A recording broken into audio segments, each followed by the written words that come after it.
Good morning. Welcome to Visionary Aging. I'm Mary Winters. I'm a gerontologist, the owner of About Senior Solutions. And I just want you to know about how much power you have to control your vision of aging. We plan weddings and vacations and all kinds of things, but we don't plan the way we want to live as we age. So this show is here to support you with resources and answers to living your best life ever. We have Steve McCullough on with us today. He has a caregiver question. We have Melinda Hughes, and she'll give us some responses about nutrition and fitness today. We have a fabulous little lady who wrote a poem about 1942, who turned 100, Doris. And we also have Christopher Johnson, who is going to answer some great questions and tell us some very interesting stories about probate and estate planning. So let's go ahead and we'll jump over to Steve for our caregiver question. Here we go.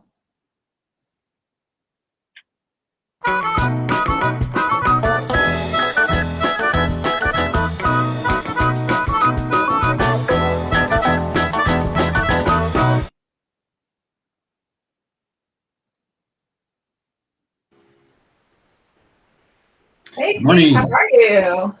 Good morning. Great. How are you? Good. Yeah. So tell us, what is the caregiver question you got today? Our caregiver question is, what happens if my parents don't plan for and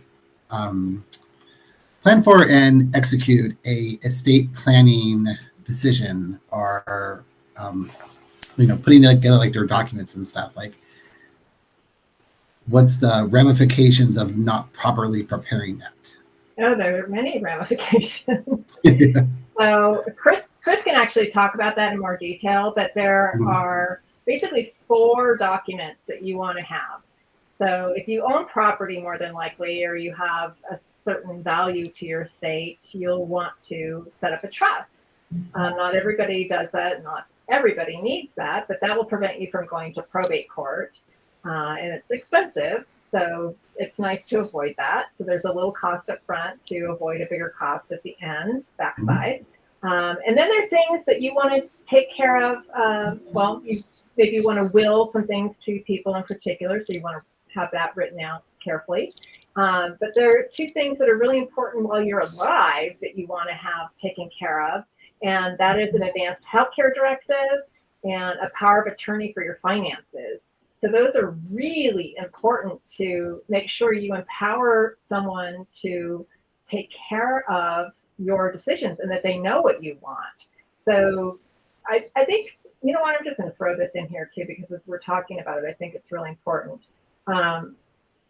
We have our planning wheel here. So when we plan something, we want to look at your wishes, how to keep you safe, and what your finances are. And that's how we put your plan together. But your decision maker needs to know that too. So feel free to call the office. We'll send that over to you at 626-359-0108. And Ginny or Teresa can get that over to you. But it's super important to have those things done, because I see when they are not done, in an emergency, it may be able to fly. But once you get from the hospital to a skilled nursing facility, they want somebody who can make a decision.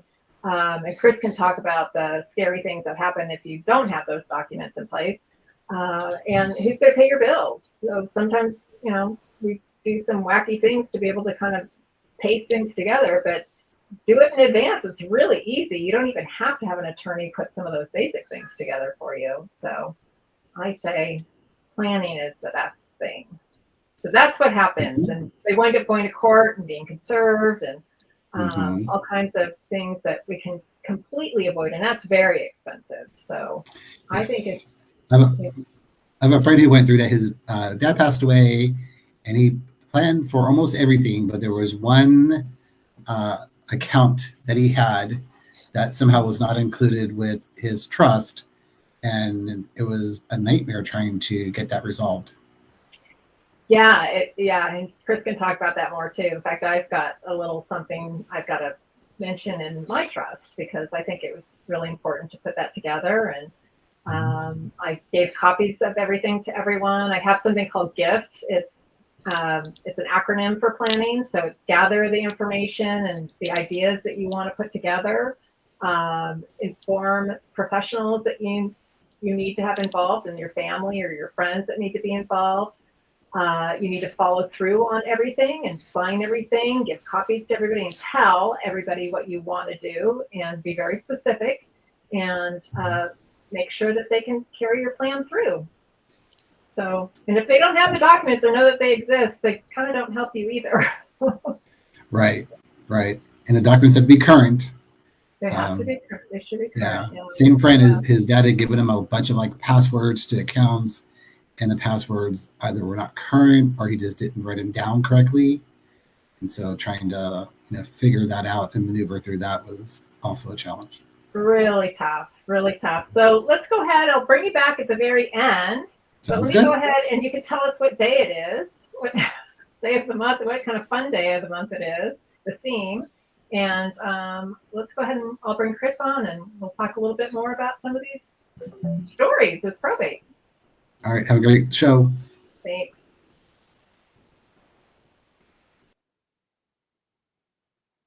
Hey, Chris, how are you? This is Chris Johnson. He is an estate planning attorney and probate. Is very involved in probate.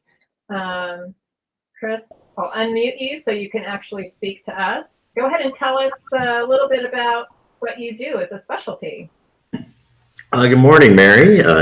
Nice to see you on a Friday. And yes, I've been doing probate and trust work for, it's 27 years now, I think. And it's what I wanted to do in law school, but honestly, I thought I was just going to do the planning side because obviously everybody needs it and that works out best. But as a lawyer, you find out people don't plan. And so we need to clean up things and make sure the best outcome still happens. And so I, shortly after starting my own office, I got involved in probate as well. And so I do just about anything in probate court too. So when someone passes away and whether people are all happy or whether they're fighting, we get involved there. And then also in conservatorships. And we talk a little bit about that later. But if you haven't planned and you find yourself incapacitated, then a conservatorship is going to be necessary in just about every case.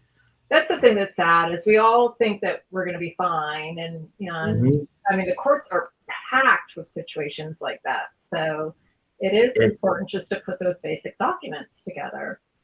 It is. I think for a lot of people, it's scary to think about that prospect and think about somebody else having that kind of control.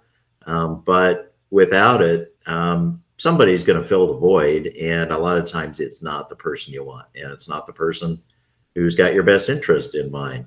And so much better to plan ahead. And, what helps people kind of grasp it too is that it's a lot cheaper and takes a lot less of your money to plan ahead than deal with the conservatorships. And some of those fee petitions are a little painful for everybody because you see the estate dwindling down when it really didn't have to.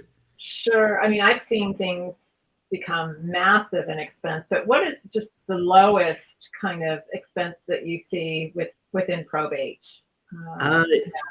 Probably on a conservatorship, just to get it going, it's probably going to be about $8,000 to $10,000, and that's if everybody is getting along and doing things well, and everything works as planned. If it doesn't, easily, 40, 50,000. If there's a big battle, 100, 200,000, and certainly, I don't know what kind of fees were spent in the Free Britney case, but into the tens of millions, I am sure. And so, sure.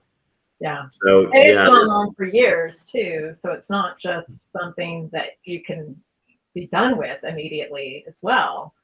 It's important to know the conservatorship, once it starts, it's probably not going to end because most of the time people do not gain their competence back. And then there's always the chance for the troublemakers to show up and cause a lot of problems. And they all need notice and they all have a voice at all the hearings. And in some ways that's good in that it's transparent, and in some ways that, that pesky relative that you're thinking about that causes problems now can do the same thing in court and waste a big lot of time. time and money.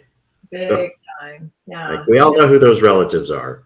Oh yeah. And sometimes they don't even have standing. Explain what standing is too. Oh, so standing is something that it kind of a hard concept for people to grasp, but it basically who has the right to be heard in court on a particular case. And so in a conservatorship, it really can be anybody, but the people with priority are the closest relatives. And so that's it'd be parents if they're around, spouses, kids, and grandkids to some extent. So those are the ones that the court's going to listen to the most. If none of those people are around, it starts going out a little further. So it's your siblings and then nieces and nephews.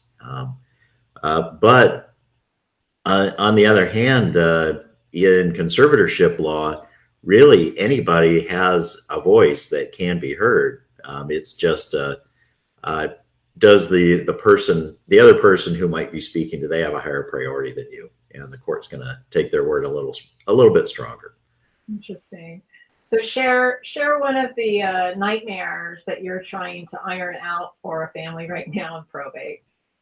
Sure. Well, I'll get to the nightmares. There's one that's more of maybe I'll call it a mild nightmare, but where you talk about, well, what happens if we don't plan?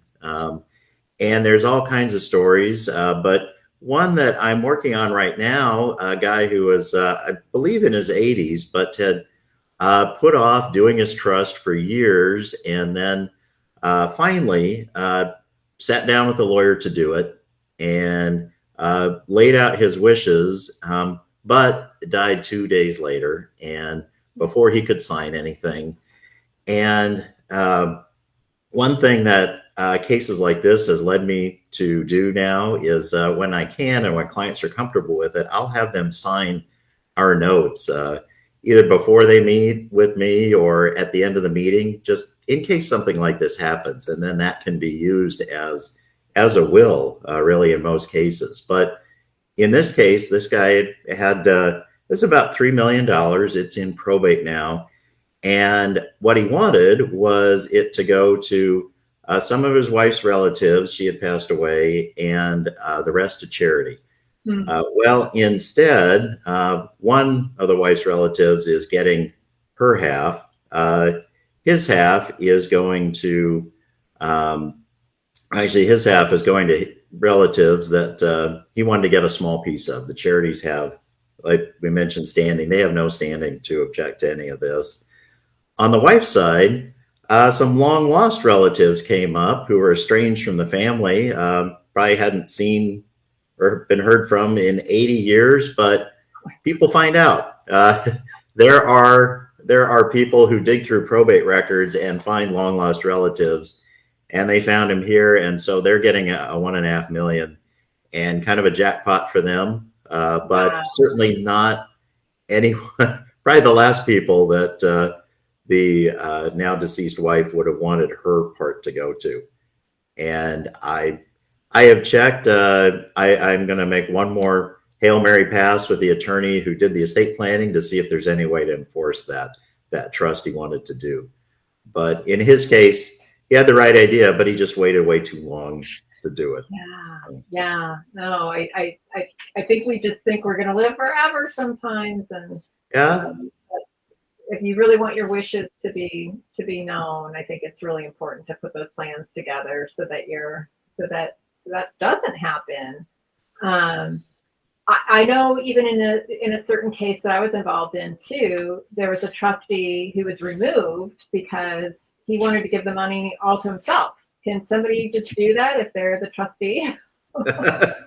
They can try to do it. They will, and probably like you're finding, they'll find out they can't, but it's a long, long road getting that money back from them. Yeah. And you just got to hope, and certainly we do our homework to see are there assets we can get that money back from them, or do they have a job that we can get a judgment against? Because a lot of times the people who take this money just there's a reason they're stealing money is because they don't have any of their own and they're not very good with it. I've got one in Palm Springs now where the guy who is selling houses without the authority to do so. It's amazing that even happened, but he did that and it was all to feed his gambling problem. So he's gone through several $100,000 and got nothing to show for it. Has some bankruptcies behind him. And we're at least able to stop him getting access to things. But in the course of it, discovered another house that no one but him knew about. And he sold it up in Northern California. Oh my God. And went through that. And unfortunately, the cousin who helped him, who does have money, is going to be the one on the hook for it. Oh So boy. there's another one, I guess, is maybe if you think what your friend as trustee is doing might not be on the up and up, don't help him out. Or Yeah. Sometimes they get dragged into lawsuits, maybe too, right? Yeah, you might find yourself an unwilling defendant. Just even if you're not ultimately responsible, you got to pay a lawyer to get there. And so, yeah, I think don't think there aren't consequences for Not things. fun. Yeah. So, and how about bonding then too? I'm assuming you can maybe explain a little bit about that, but share a little bit about what that is and why it's important too. Yeah, the bond is important. It's something that I think people, when they first hear about it, they want to get rid of it because it's an expense. But it's like an insurance policy. It's something that a bond company will offer up, a certain amount, usually the value of the estate or a little bit less, and say that if the trustee or, most cases, if the executor or conservator somehow loses this money that really is held in trust for other people, the bond company is going to make the beneficiaries whole. And it's the reason they can do this is it's not often that they have to pay out, but sometimes they do. And I've been involved in now, several cases where they've had to pay out and the bond's been a good thing. And so I know when people ask about it, unless it's a small group of beneficiaries or they all trust each other, probably a better idea to just go ahead and pay the bond and it comes out of the estate. So in the end, everyone pays a little bit of it. But I just have seen it's not much. It's the premiums can range from, a few $100s up to larger estates. Maybe it's, $9,000 or $10,000. And certainly above that, but it just, in most of my cases, it's around that, which really is a small price to pay for making sure that, I've seen people run off to Mexico with $1 million or others that either gamble it away or support a drug habit. It just, all kinds of things can happen. And, a lot, as I said, if people do those kinds of things, they're not financially responsible. They're not sitting on a high net worth in most cases. Right. So in closing, Chris, give us a tip on, I guess you need to really pick the right successor trustee for your estate plan, right? How do you pick that person? Well, I tell people that someone who is responsive to other people, someone who's probably financially responsible themselves, someone who keeps good records, and then is willing to get the help that they need, because they can certainly bring on, bookkeeper to help out or financial advisors, getting tax help, all of that. If someone's responsible like that, then they make a great trustee. And if you're really not sure you've got someone like that, then a professional trustee works out well too. And there are plenty of those individuals or trust companies, and that's a good solid choice as well, because in the end you're probably going to pay about the same whether that family member does it or a professional does it. So you just want someone who you can trust and works well with people. Great. Let me go ahead and put your contact information here. So if somebody wants to get a hold of you, they can reach out to C. Johnson at just went away, at Oh, ChristopherBJohnson.com. yeah, it's an easy name for me to remember. I bet. So are you going to stay with us to the end? We'll see you at Yes, the yes. very end. All right, that sounds great. So we'll go ahead and we'll see you at the very end. And thank you so much, Chris. This information is really wonderful. Really Oh, appreciate thank it. you. Okay, so let's go ahead and we're going to jump into a little commercial here.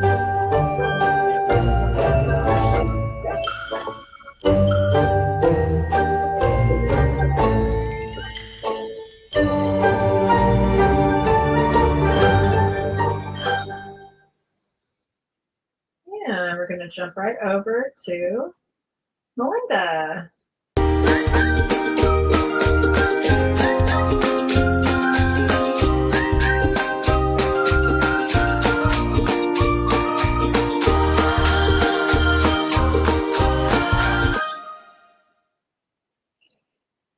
Hey, Melinda. Hi, Mary. How are Hello. you? How are you? Good. I heard you were in New York. No, I actually Florida. Oh, Hence my big Florida. hair.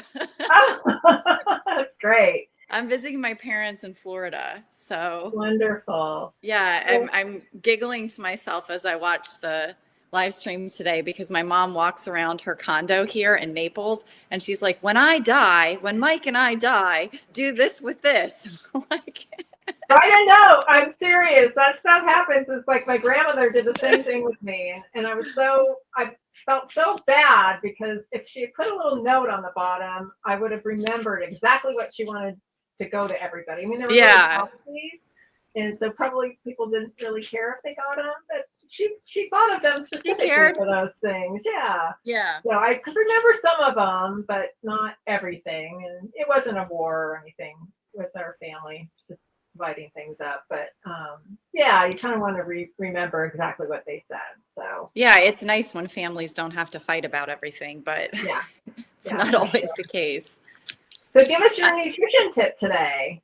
Well, I'm going along with planning. I think, at any age, because really anything can happen at any age, we need to talk with whoever would be responsible for making our choices. So if we're married and we have a spouse or, our parents are still alive and responsible for us if we're younger. But as we get older, we really want to, like you said, prepare health derivatives so that people know what our wishes are when we're incapacitated. So I think that's a big deal and often overlooked for people who are even in the caregiver role at this period of time, because they may not be thinking about their own health. And then I think it's also important to think about what is in your family history and what your ancestors, how their decline went, and kind of it gives you a little bit of insight into what could potentially be the things that you struggle with when you get a little bit older. So if you have Alzheimer's that runs in the family or dementia, like certainly you'd want to really focus on what, having a plan for if that type of decline was something that you had to deal with as you aged. So yeah, no, that's a great point. My family was more heart issues. So I think looking at things that will keep a healthy heart, or you're absolutely right, food to avoid things or dementia. I mean, we know that we can't necessarily prevent that, but I think when we're really on top of things and avoiding things like sugar, right, that can really help in reducing inflammation. And there's a wonderful company that I really like to work with. They're called Nutrition Genome, and it's basically like a 20. I think you can use your 23andMe DNA or DNA from any kind of ancestry type thing, but they'll run your DNA and they'll show you all of your genes. And what's wonderful about it is it's coming from a nutrition, and I mean, they do give lifestyle tips as well, but they'll look at your genes, and because of epigenetics, we can actually change our gene expression. So if we know that, for instance, Alzheimer's, or in my case, colon cancer runs in our family, we have the gene. And the Nutrition Genome report that I received when I did the test it said, that gene was a risk for colon cancer. My grandfather died fairly young in his 70s from colon cancer. And one of the risk factors or the warnings that it gave me was to avoid processed meat products.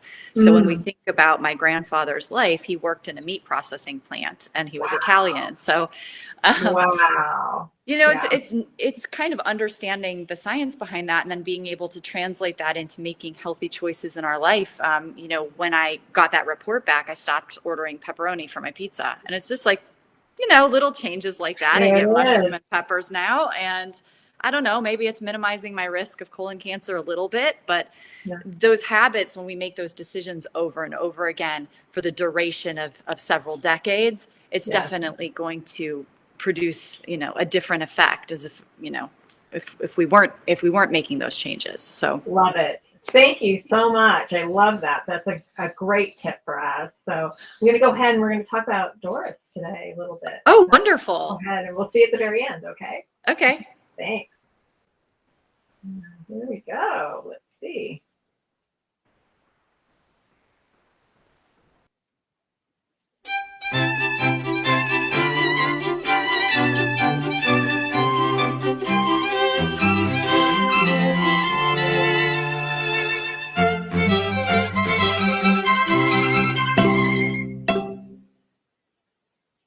Here we go. Here's our lovely Doris, and she is from St. Albans, and the Bridget Higdon wrote a little story about her, and it's kind of interesting. She said that she put, meaning Doris, put a little poem together, and it said, "We need you."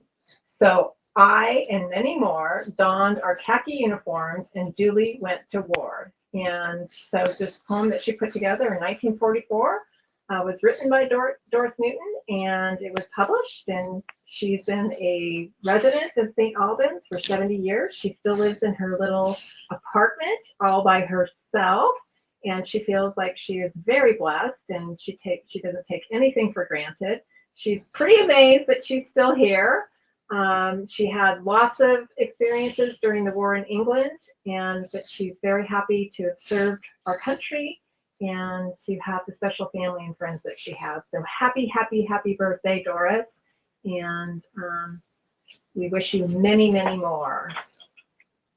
So here we go. I am going to bring everybody back. Let's see. Oh, actually, you know what? I'm going to show you what day it is today. And today in the perk, which you can get for free, Jimmy or Teresa will get it out to you. Today is National Promposal Day. I'm assuming that is proms. People are getting ready for proms.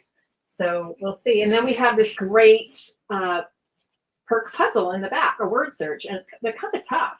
So anyway, I hope you'll reach out, 626-359-0108, and we'll get that out to you for free. I have friends who are requesting it for their kids too, which is kind of fun.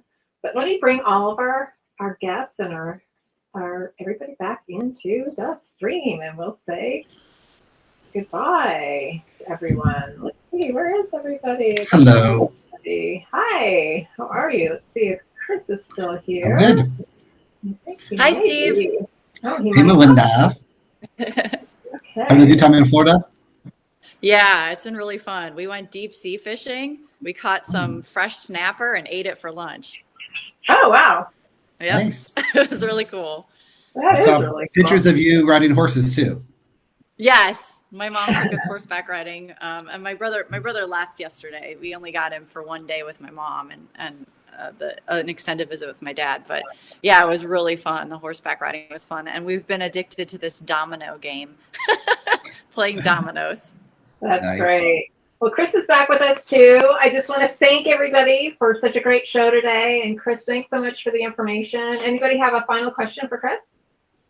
Chris, when do you recommend people begin estate planning? What's the age or what's the marker? Is it when you have a certain amount of assets or you reach a certain age? When's the best time to start? I'd say the basics, like the powers of attorney that Mary mentioned, ideally, that's when people become adults. So, I talk to my own kids about it. just because once you're an adult, no one can make decisions for you. No one's got the authority, no matter how much you might want them to.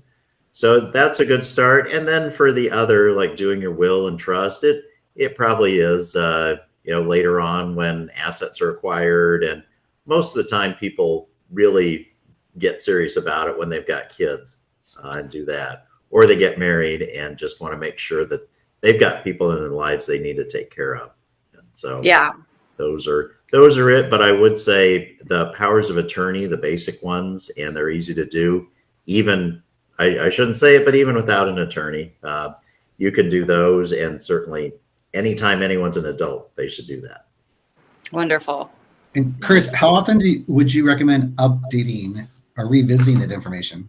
I tell people about every 5 years is good, because when we go through, a lot of times there are things like, who do they put down as their agents on the power of attorney or the trustees, and they may not remember it and realize that, that's not the best choice anymore. Yeah. So ideally, I think that's best, but I know more likely it's going to be 20 years. And so we try to plan as if these things might not be pulled off the shelf until then. But I'd say, yeah, people are good planners. I like 5 years as a date. Or I'd say when you get married, that's an important date. Or maybe when new kids come along, are also good milestones.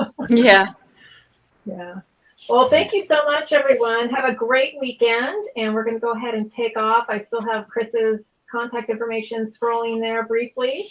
But so, Mary, yes. Real quick. Yeah, today is National Promposal Day. So for all the people in our audience that are planning on making those prom announcements, okay. Be part of our demographics. I think we should have a prom. I think it would be fun. All right. I'm with it.